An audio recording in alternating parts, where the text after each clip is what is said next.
నవాజుద్దీన్ సిద్దికీ గారికి, వెంకటేష్ గారికి ఆ విలనిజం అండ్ ఆ ఫేస్ ఆఫ్, ఆ బాండ్, ఆ కెమిస్ట్రీ అనేది చాలా బాగా వర్కౌట్ అయింది. అండ్ ఫీమేల్ లీడ్స్ అందరూ కూడా చాలా బాగా చేశారు. సో అవుట్ అండ్ అవుట్ నేనైతే ఖచ్చితంగా 3.5 అయితే ఖచ్చితంగా ఇస్తా. ప్రతి కైండ్ ఆఫ్ ఆడియన్స్ వెళ్ళి ఎంజాయ్ చేయొచ్చు. అలానే పాపతో ఇంకా వెంకటేష్ గారికి ఉన్న కెమిస్ట్రీ ఏదైతే ఉందో అది చాలా బాగా వర్కౌట్ అయింది. సోషల్ మెసేజ్ కూడా ఉంది. To every hospital in this country social message కూడా ఉంది. సో నేనైతే ఖచ్చితంగా అందరినీ ఎంకరేజ్ చేస్తా, వెళ్ళి చూడొచ్చు. మళ్ళీ మన వెంకటేష్ గారిని ఎంజాయ్ చేస్తూ చూడొచ్చు. సైకో సైకో అంటే సైకోకి తగ్గట్టే ఉంది. కొలను సైకో ఏంది మామ నుంచి నేను ఎంత పెద్ద హిట్ పడాలనుకున్నా సంక్రాంతికి నేను ఫుల్ ఎంజాయ్ నిన్న కూడా చెప్పినాను మామనే విన్నర్ సంక్రాంతి కన్నా, కానీ ఈరోజు అయితే హనుమాన్ విన్నర్. నిజంగా ఈ సంక్రాంతి విన్నర్ హనుమాను. ఇప్పుడైతే ఏదో గుంటూరు కారం అయింది, ఇప్పుడు సైంధవ్ కూడా దాని నుంచి తప్పుకున్నాయి, వైలెన్స్ ఉన్నాయి, కానీ ఎంత కొన్ని ఫస్ట్ హాఫ్లో బాగున్నాయి. తర్వాత సెకండ్ హాఫ్లో ఏంద్రా ఈ ఫైట్లు ఏం టార్చర్ అని అనిపించింది. నిజంగా అంటే నేను మామ ఫ్యాను, వేరే అందరికి నచ్చుతాడు మామ. అలాంటి మామ అసలు మంచి బెస్ట్ ఇచ్చిండు, కానీ శైలేష్ కూడా కరెక్ట్ స్టోరీ లేకుండా చేసిండు. అదే డిసప్పాయింట్. మూవీ హైలైట్ అంటే లాస్ట్లో సీన్లో ఉండే కదా ఆ ఎమోషన్ ఒకటి హైలైట్. ఇంకోటి కొన్ని డైలాగ్స్ మామ కొద్దిగా ఫాస్ట్ ఫైటింగ్ చేస్తాడు, ఆ సీన్స్ మాత్రమే ఇంకా నాకు నచ్చింది. మిగతావి పాటలు కూడా కొన్ని వస్తాయి ఫస్ట్లో, అసలు ఎందుకు వచ్చినావో నాకు కూడా అర్థమైతే లేదు. మామ అయితే బెస్ట్ ఇచ్చిండు. శైలేష్ కొలం సైకో, నిజంగా అందుకేనేమో సైకో సైంధవ్ కొలం అనే పెట్టుకున్నాడు.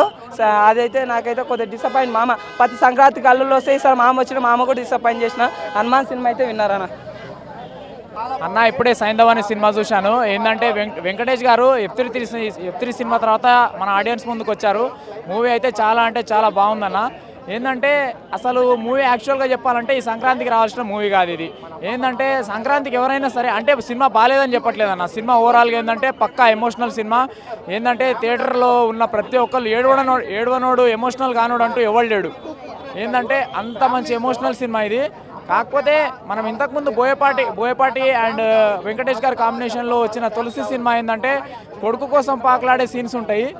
ఈ మూవీని చూసుకుంటే కూతురు కోసము అండ్ బయట ఉన్న చైల్డ్ వెల్ఫేర్ కోసము పాకులాడే దాని గురించి చాలా చక్కగా చూపించారు భయ్య. కాకపోతే ఈ సంక్రాంతి మూమెంట్లో ఎవరైనా కోరుకునే ఫ్యామిలీ ఆడియన్స్ ఫన్, ఎంటర్టైన్మెంట్, ఏదైనా ఎంజాయ్ చేసే మూవీని కోరుకుంటారు, కానీ ఇలాంటి ఎమోషనల్ మూవీస్ని ఎవరు కోరుకోరు. కానీ ఓవరాల్గా చూసుకుంటే మూవీ మాత్రం చాలా బాగుందన్న. పక్కా ఎమోషనల్ మూవీ. లాస్ట్ క్లైమాక్స్ 20 నిమిషాలు అయితే చాలా ఏడిపించేసింది. ఫస్ట్ హాఫ్ పర్వాలేదు, బాగానే నడిచింది. అండ్ తర్వాత ఇంటర్వెల్ తర్వాత నుంచి ఫుల్ ఎమోషనల్ అన్న. ఏంటంటే 2 హీరోయిన్లు ఉన్నారు. 2 హీరోయిన్లలో ఒక హీరోయిన్కి ఏమో డాక్టర్ క్యారెక్టరైజేషన్ ఇచ్చారు, ఇంకో హీరోయిన్కి ఏమో నార్మల్గా వెంకటేష్కి పార్ట్నర్ క్యారెక్టరైజేషన్ ఇచ్చారు. ఇద్దరు యాక్టింగ్ పర్ఫార్మెన్స్ కూడా బాగానే ఉంది. కాకపోతే ఏంటంటే ఫుల్ పక్కా ఎమోషనల్ అన్న మూవీ. ఆడియన్స్ అందరికీ రీచ్ అవుతుంది, అందరికీ కనెక్ట్ అయ్యే సినిమానే. ప్రతి ఒక్కరు ఆదరిస్తారని చెప్పి మనస్ఫూర్తిగా కోరుకుంటున్నాను అన్న. మూవీ అయితే చాలా రేటింగ్ నేను 5కి అవుట్ ఆఫ్ 4.5 ఇస్తాను అన్న. కాకపోతే కాస్త కొంచెం కామెడీ అన్న ఇస్తే బాగుంటుండే.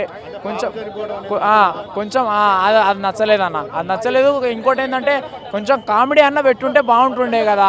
మొత్తం యాక్షన్ అంటే యాక్షన్, మొత్తం ఎమోషనలే నా పెట్టేది.